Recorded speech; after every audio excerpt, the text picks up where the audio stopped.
Tuhan bersamamu. Inilah Injil suci menurut Yohanes.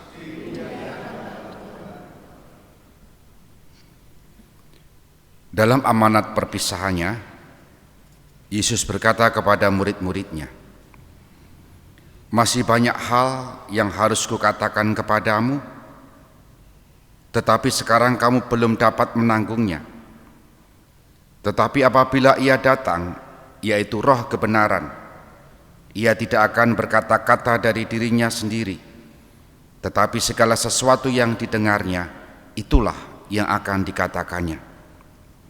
Dan Ia akan memberitakan kepadamu hal-hal yang akan datang. Ia akan memuliakan Aku, sebab Ia akan memberitakan kepadamu apa yang Dia terima daripadaku. Segala sesuatu yang Bapa punya adalah kepunyaanku. Sebab itu Aku berkata, Ia akan memberitakan kepadamu apa yang Dia terima daripadaku." Demikianlah sabda Tuhan.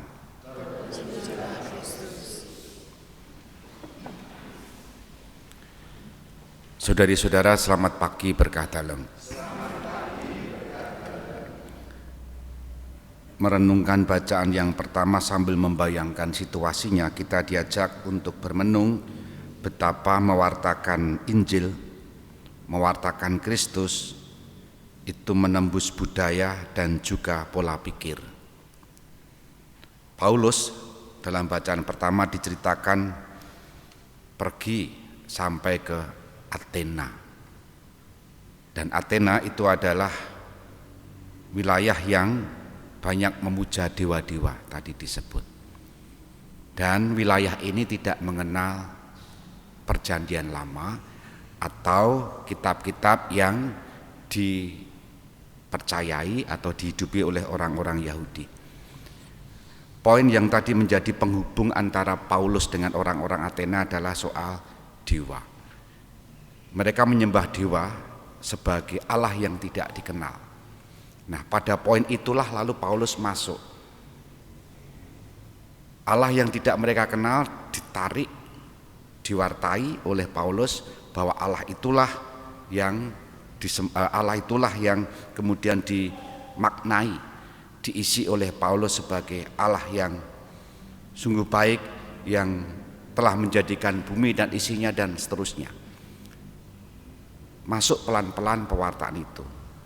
Menjadi tidak mudah ketika lalu Paulus berbicara tentang kebangkitan, dan mereka lalu tidak menerima.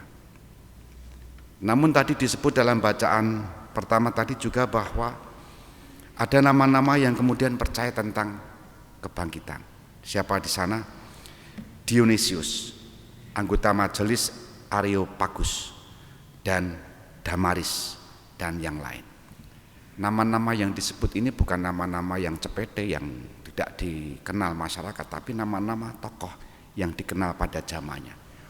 Penyebutan nama itu mau menunjukkan bahwa ada orang yang percaya dan memiliki posisi, status sosial, dikenal. Itu artinya harapan bahwa melalui mereka pun nanti banyak orang juga menjadi percaya atas apa yang diwartakan Paulus sebelumnya. Apa poinnya? Gereja sampai sekarang pun juga masih mewartakan Injil dalam berbagai macam cara, menembus budaya, menembus pola pikir dan juga tradisi-tradisi orang-orang. Kadangkala mudah, kadangkala tidak mudah, kadangkala gagal, kadangkala berhasil. Tapi yang membuat gereja yakin bahwa yang diwartakan oleh gereja dilakukan oleh Paulus dan sampai kita sekarang ini, itu semua terjadi karena roh yang dijanjikan oleh Yesus, yang disebut sebagai roh kebenaran, sebagaimana yang diwartakan dalam bacaan Injil hari ini. Pewartaan tentang Yesus selalu menembus budaya, menembus batas, pola pikir, dan bahkan gagal dan berhasil. Keduanya selalu beriringan. Tapi roh yang sama itulah yang senantiasa membuat gereja bertahan untuk mewartakan sampai sekarang. Moga-moga roh yang dijanjikan itu yang akan kita rayakan beberapa hari ke depan juga menguatkan kita untuk juga mewartakan Injil dalam cara hidup kita masing-masing, entah gagal, entah berhasil. Kita hening sejenak.